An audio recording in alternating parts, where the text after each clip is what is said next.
Hello friends, आप Mukesh Goyal. I hope कि आप बहुत अच्छे हैं। और फ्रेंड्स, आज हम बात करेंगे रिसर्च एप्टीट्यूड के बारे में। और बहुत ही इंपॉर्टेंट चीजें होने वाली है फ्रेंड्स। हम जैसे जब बात करते हैं कैरेक्टरिस्टिक्स की बात करते हैं तो वैलिडिटी की भी बात करते हैं, वैलिड रिसर्च क्या है। और वैलिडिटी से बहुत ही अच्छे अच्छे क्वेश्चंस आते हैं। प्रिसीजन क्या चीज होती है, उस तरह से क्वेश्चंस आपने देखा होगा। स्टेटमेंट्स पे भी क्वेश्चंस आते हैं, असर्शन रीजनिंग में भी क्वेश्चंस आते हैं। तो इन चीजों को बहुत ही शांति से आज करना है। और अगर बात करें हम डिटेल्ड कोर्स में थोड़ा सा कि रिसर्च एप्टीट्यूड लगभग हम 17 से 20 लेक्चर्स में पढ़ते हैं। और एक लेक्चर लगभग हमारा 45 से 50 मिनट्स का होता है। हम डिटेल कोर्स की बात करें ना, जो हम पेड कोर्स में पढ़ते हैं, लगभग 17 से 20 लेक्चर्स होते हैं रिसर्च एप्टीट्यूड के। और एक लेक्चर 45 से 50 मिनट का हमारा रहता है। तो वो एक इंफॉर्मेशन आप मांग रहे हो तो मैं आपको दे देता हूँ। बहुत सारे स्टूडेंट्स पूछते हैं कि डिटेल कोर्स में कितना किस तरह से होता है। तो चलो आज हम बात अगर स्टार्ट करें कि रेप्लिकेबल क्या चीज होती है, अगर रिसर्च में ये कैरेक्टरिस्टिक्स क्या है। रेप्लिकेबल क्या है, जैसे मान लो आपने कोई रिसर्च किया, आपने कोई शोध किया और उसके कुछ रिजल्ट्स आएंगे। सीधी सी बात है, जब आप कुछ काम कर रहे हो तो उसके परिणाम आएंगे। और आप क्या करते हो, जब सेम सिचुएशन में, है ना, सेम सिचुएशन में अगर वापस से उसी चीज को अगर हम दोहराएं तो अगर हमारे सेम रिजल्ट आते हैं तो हम ये कह सकते हैं कि ये रेप्लिकेबल है। आप बात समझे कि नहीं समझे। मान लो किसी भी आपने एक सेम मेथड अपनाया आपने और सेम सारी कंडीशन अपनाई, उस कंडीशन में आपके कुछ रिजल्ट्स आए। ठीक है, आप कोई किसी प्रॉब्लम पे काम कर रहे हो तो कुछ रिजल्ट्स तो आएंगे। तो आपने सेम कंडीशन में फिर वही चीज आपने उसी मेथड से फिर किया तो रिजल्ट्स वही सेम आ रहे हैं। इट मींस आपका जो काम है, जो साइंटिफिक रिसर्च आप कर रहे हैं, वो आपका रेप्लिकेबल है, यानी कि दोहराने योग्य है। तो रेप्लिकेबिलिटी का मतलब क्या होता है, जो चीजें हम वो सेम चीज में सेम मेथड से सेम कंडीशन में करें तो सेम रिजल्ट्स आते हैं। लेकिन हाँ, एक बात होगी ना, तो डाटा तो हमारा नया होगा। सीधी सी बात है, कंडीशन हम मेथड हम सेम है, कंडीशन हमारी सेम है, लेकिन नए डाटा के साथ हम काम कर रहे हैं। डेटास तो नए होंगे। अगर सेम डेटा होंगे तो अलग बात, वो तो हो जाएगा ना। न्यू डाटा के साथ सारी चीजें, मेथड हमारा सेम है, कंडीशन हमारी सेम है और रिजल्ट हमारे अगर सेम आते हैं तो हम कहते हैं कि रिसर्च क्या है, रेप्लिकेबल है। जैसे a research study is replicable, या फिर हम इसको कह सकते हैं कि रिपीटेबल, जिसको हम दोहरा सके। When the entire research process is conducted again, जब जो पूरा का पूरा रिसर्च प्रक्रिया है, शोध प्रक्रिया है, उसको वापस से हम कंडक्ट करते हैं यूजिंग द सेम मेथड। हमारा जो मेथड रहेगा वो सेम रहेगा, but new data and still the same result. और हम सेम मेथड से हम काम करते हैं तो हमारे पास अगर रिजल्ट्स सेम आते हैं तो हम कहते हैं कि जो हमारा ओरिजिनल स्टडी थी वो एक रिलायबल स्टडी है, विश्वसनीय स्टडी है। ठीक है, ये आपको ध्यान रखना है। ये इंपॉर्टेंट कंसेप्ट है क्योंकि इसके साथ वैलिडिटी को मर्ज करके क्वेश्चन पूछा जाता है कि जो चीज वैलिड है वो रेप्लिकेबल है क्या, जो रेप्लिकेबल है क्या वैलिड है। इस तरह के क्वेश्चंस पूछे जाते हैं, तो आपको ध्यान रखना है। रेप्लिकेबल का मतलब आप समझ गए, विश्वसनीयता जिसको हिंदी में बोलते हैं। यानी कि आप सेम मेथड से सेम कंडीशन में अगर कोई आप रिसर्च प्रोसेस कर रहे हो तो जो आपके रिजल्ट ओरिजिनल पहले आए थे वही अगर बाद में आते हैं, सेम रिजल्ट आ जाते हैं, तो इसका मतलब आपकी जो रिसर्च है वो रिलायबल है, विश्वसनीय है। ये बात है, ये आपको ध्यान रखना है। अब रिलायबिलिटी और वैलिडिटी में भी हम डिफरेंस देखेंगे।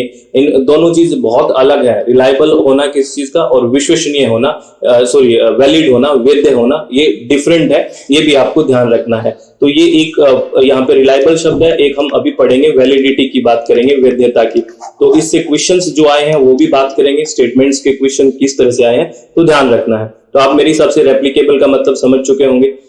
चलो, इससे पहले कि हम आगे कुछ बातें करें, मैं आपको इन्फॉर्मेशन दे देता हूं फ्रेंड्स की अपनी वेबसाइट है www.swmg.in और मोबाइल एप्लीकेशन है swmg और ये अपना कॉन्टैक्ट नंबर है। आपको पता है इस वेबसाइट और ऐप पे हम कंप्लीट पेपर 1 पढ़ते हैं और पेपर 2 इन्वायरमेंटल साइंस और पेपर 2 एजुकेशन पढ़ते हैं।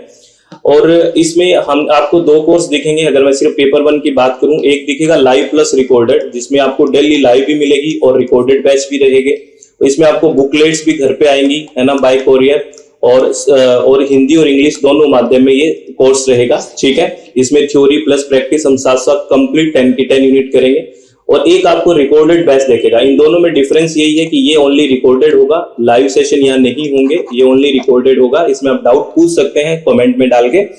और इनके जो ऑफर है, जो ऑफ चल रहा है 15% का, ये 15 सितंबर तक है। अगर आप विलिंग है तो आप ज्वाइन कर सकते हैं। वेबसाइट का लिंक आपको डिस्क्रिप्शन बॉक्स में मिल जाएगा। और ऐसे ही paper 2 environmental science, paper 2 education हम पढ़ते हैं। और ये जो ऑफर चल रहा है 25% और 35% का, ये भी आपको बता दूं 15 सितंबर तक है। और इन्वायरमेंटल साइंस की भी बुकलेट्स आपके घर पे स्टडी मटेरियल के तौर पे आएगी। ये 4 सब इंक्लूडेड रहेंगे, ठीक है। तो ऑल द वेरी बेस्ट, आप अगर विलिंग है तो आप ज्वाइन कर सकते हैं। चलो आगे, हमने अभी बात की थी कि रेप्लिकेबल की। अब हम वैलिडिटी की बात करें, वैधता की बात करें कि क्या वैलिडिटी का क्या मतलब है। हमने रेप्लिकेबिलिटी यानी कि दोहराने हो गया, और उसमें हम रिलायबल शब्द को पढ़ा, विश्वसनीय शब्द को पढ़ा। अब हम बात करते हैं वैलिडिटी को। तो वैलिडिटी यानी कि वैधता, a tool used for collecting data must provide information that is not only relevant but free from systematic error। यानी कि जब हम कोई भी टूल यूज करते हैं, है ना, डाटा इकट्ठा करने के लिए कोई उपकरण हम यूज करेंगे, तो हमें जो जानकारी बेसिकली चाहिए वही जानकारी वो हमें दे और किसी तरह की उसमें त्रुटि ना हो, तो उसको हम कहेंगे ये वैलिड है। जैसे एक एग्जांपल है, आप एक अचीवमेंट टेस्ट करना चाहते हैं, आप एक उपलब्धि परीक्षण करना चाहते हैं फिजिक्स के स्टूडेंट्स का, ठीक है। तो आपने एक परीक्षण यानी कि एक टेस्ट बनाया फिजिक्स का। तो बेसिकली वो टेस्ट है ना, वो फिजिक्स का ही होना चाहिए, यानी कि आपको भौतिक विज्ञान में ही इंफॉर्मेशन लेनी है कि स्टूडेंट इसमें सही से काम कर रहा है कि नहीं। वो कोई लैंग्वेज टेस्ट नहीं होना चाहिए। ऐसा नहीं कि आपने उसमें कोई लैंग्वेज को डिफिकल्ट बनाने की कोशिश किया, इस तरह से नहीं होना चाहिए। आपका टेस्ट वो फिजिक्स का है, या आप फिजिक्स का परीक्षण करना चाह रहे हैं, भौतिक विज्ञान का, तो वो टेस्ट उसी से रेलिवेंट होना चाहिए और किसी भी तरह का एरर नहीं होना चाहिए। बेसिकली ये बात यही कह रहा है कि हम उसको वैलिड कहेंगे कि जो चीज आपको चाहिए बेसिकली वो वही चीज आपको दे रहा है। जो चीज को आप मेजर करना चाह रहे हैं, जिस चीज को आप मापना चाह रहे हैं, वो उसी चीज को आपको माप के दे रहा है, कोई उधर उधर की चीजें नहीं दे रहा, तो और बिना एरर के दे रहा है, तो हम कहेंगे वो चीज वैलिड है। तो आप डिफरेंस समझना, जो चीज हम बात कर रहे थे रेप्लिकेबल की बात कर रहे थे, तो हम कह रहे थे कि हम सेम मेथड से अगर हम सिचुएशन को और वो वापिस से रिसर्च प्रोसेस को करते हैं तो सेम रिजल्ट्स आते हैं, तो वो होते हैं रेप्लिकेबल, कि इसका मतलब हमारा रिलायबल है, विश्वसनीय है। लेकिन वैलिड का मतलब क्या है कि जिस चीज को हम मेजर करना चाहते हैं वो टूल हमें उसी चीज का मेजर करके दे, कोई और चीज मेजर करके ना दे और विदाउट एनी एरर दे, तो वो हम कहते हैं वो वैलिड है, वैध है, ठीक है। जैसे हमने एक फिजिक्स का एक एग्जांपल लिया, आपको ये बात समझ में आई, ठीक है। आगे क्वेश्चंस की भी बात करेंगे, इससे और बहुत अच्छे से पिक्चर क्लियर हो जाएगी। अब ये स्टेटमेंट देखना, इस स्टेटमेंट आप कितना आंसर कर पाते हो, इस स्टेटमेंट का देखते हैं। पहला स्टेटमेंट कह रहा है reliability refer to whether a test measure what it says it's measure. कह रहा है कि विश्वसनीयता से तात्पर्य है कि क्या कोई परीक्षण वही मापता है जो वह कहता है कि वह मापता है, ठीक है। दूसरा स्टेटमेंट कह रहा है कि validity refer to the whether a test consistently yield the same और सिमिलर स्कोर। वैधता से तात्पर्य है कि कोई परीक्षण लगातार समान स्कोर देता है। आप एक बताइए इन स्टेटमेंट में क्या है, रोक के पॉज करके पहले आंसर करिए, मुझे कमेंट बॉक्स में आंसर दिखने चाहिए, मैं भी इसका आंसर करूंगा फ्रेंड्स, लेकिन पहले आप आंसर करना है, देखते हैं कि कितना ठीक होता है। बेसिकली ये जो दोनों के दोनों स्टेटमेंट है ना, ये इनकरेक्ट है, इसमें दोनों के स्टेटमेंट इनकरेक्ट है। आप लोग बताना आपने ठीक आंसर किया कि नहीं। अगर आप कमेंट बॉक्स में जितना बताओगे तो मुझे भी एक मोटिवेशन मिलेगा कि आप आराम से सुन रहे हो, मैक्सिमम लोगों तक पहुंचाओगे तो मुझे भी अच्छा लगेगा, आपको भी सुख की प्राप्ति होगी। बेसिकली ये दोनों के दोनों स्टेटमेंट इनकरेक्ट है। क्यों है कि ये जो उल्टे लिखे हुए स्टेटमेंट, जो ऊपर वाला स्टेटमेंट है ना, रिलायबिलिटी का नहीं है, ये स्टेटमेंट वैलिडिटी का है। वैलिडिटी क्या होती है, अभी हमने बात की कि वो जिस चीज को मेजर का बोल रही है कि ये मेजर करूंगा वही मेजर करके देना, दिस इज वैलिडिटी। तो ऊपर वाला स्टेटमेंट किसका है, वैलिडिटी का है। नीचे वाला स्टेटमेंट किसका है, रिलायबिलिटी का है। रिलायबिलिटी में क्या होता है कि सिमिलर स्कोर आ रहा है अगर सेम कंडीशन में कर रहे हैं। रिलायबल, अभी हमने बात की ना, रेप्लिकेबल में रिलायबल शब्द पढ़ा था, तो वो यानी कि ये स्टेटमेंट दोनों अपोजिट लिखे हुए हैं। ऊपर वाला स्टेटमेंट वैलिडिटी का है, नीचे वाला स्टेटमेंट रिलायबिलिटी का है, यानी विश्वसनीयता और वैधता का उल्टे लिखे हुए हैं। तो बेसिकली इस तरह से हम ये कह सकते हैं कि दोनों ही स्टेटमेंट क्या हो गए, गलत हो गए। तो बहुत इंपॉर्टेंट है, वेरी वेरी इंपॉर्टेंट क्वेश्चन है ना। अब आगे और बात करते हैं, देखते हैं आगे आप कितना सही कर पाते हो। ये दो स्टेटमेंट, फिर मैं रिलायबिलिटी और इसके बारे में बात करूंगा, वैलिडिटी के बारे में। देखना है क्या आप आंसर कर पाते हो, एक बार रोक के आंसर करना, देखूंगा मैं। पहला स्टेटमेंट कह रहा है कि reliability is a necessary but insufficient condition for validity. विश्वसनीयता है वो वैधता के लिए एक आवश्यक लेकिन अपर्याप्त शर्त है। ये बिल्कुल सही बात है। आप ये नहीं कह सकते कि जो चीज रिलायबल है वो वैलिड होगी। देखो, रिलायबल का मतलब क्या है? रिपीटेबल। जैसे हम बात कर रहे थे कि सेम कंडीशन में हम करते हैं तो सेम रिजल्ट्स आ सकते हैं, तो हम कह सकते हैं वो रिलायबल है। लेकिन ये, क्योंकि कई बार क्या होता है, वो सेम सेम रिजल्ट आ रहे हैं, ठीक है, इसका मतलब ये नहीं कह सकते कि वो जो सेम रिजल्ट आ रहे हैं वो वैलिड है। वो तो रिपीटेबल सेम आ रहे हैं तो हम कह सकते हैं कि रिलायबल है। कोई चीज रिलायबल है तो जरूरी नहीं है कि वो वैलिड हो। आप मेरी बात समझ रहे हो? जैसे मान लेते हैं आपका, मैंने कोई वेइंग मशीन है, आपका वेट किया, ठीक है, हर बार वो वेट आ रहा है आपका 50 केजी आ रहा है, यानी कि वो रिपीट सेम कर रहा है, तो हम कह सकते हैं कि ये जो वेइंग मशीन है ये रिलायबल तो है।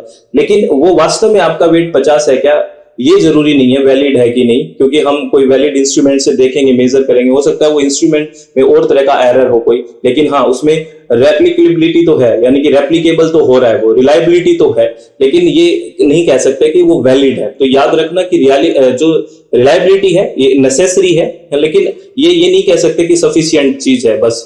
तो हम ये पहला स्टेटमेंट क्या करेंगे, सही करेंगे कि reliability is necessary but insufficient condition for validity. बिल्कुल ठीक है।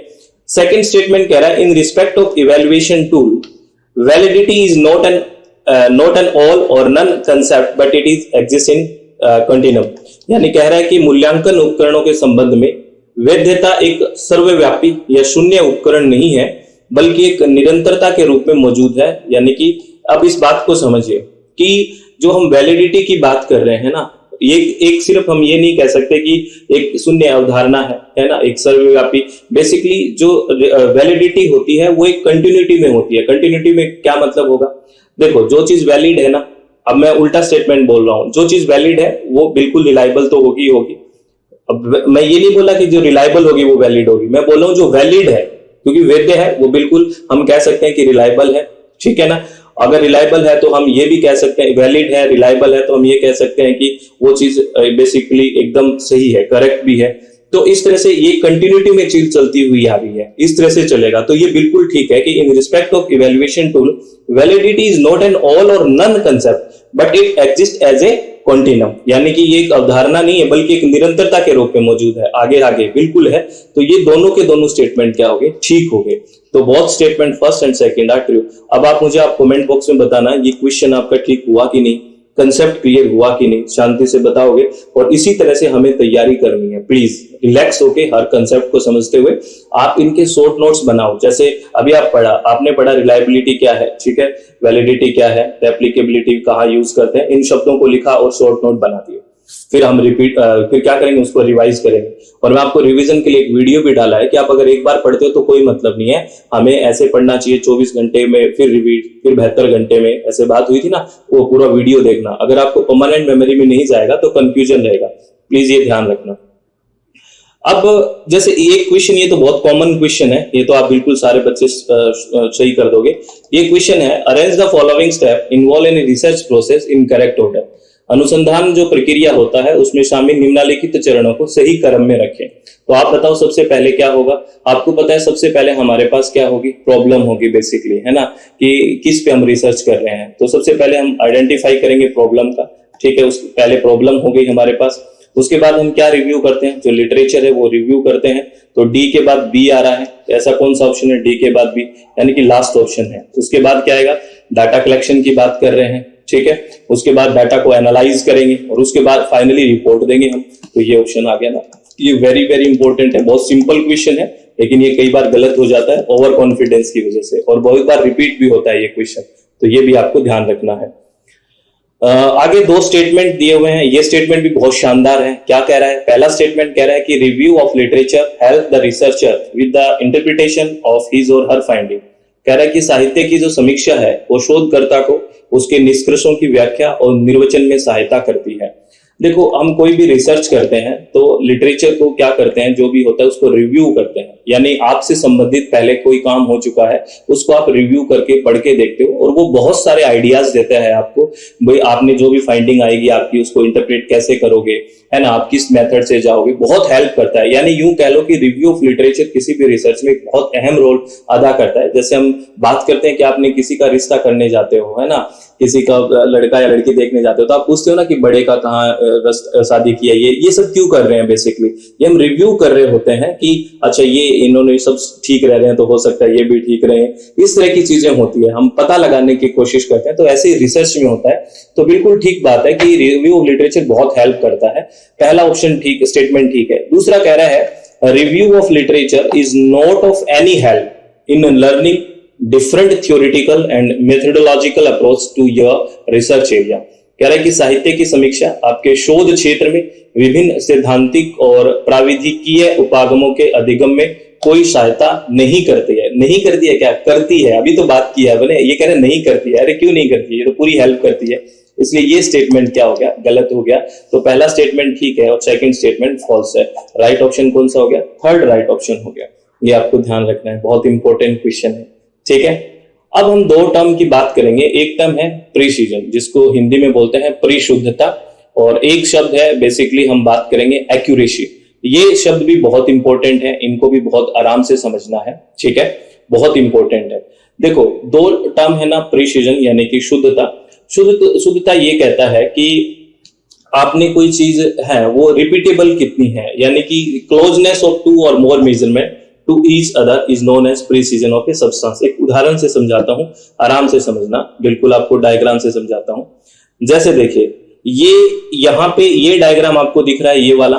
ठीक है, इसमें बेसिकली क्या है, यहाँ पे गोल है हमारा, यहाँ पे मारना है। जैसे हम कभी मेले वगैरह में खेलने जाते थे तो ये मारते थे ना, तो ये हमारा निशाना है।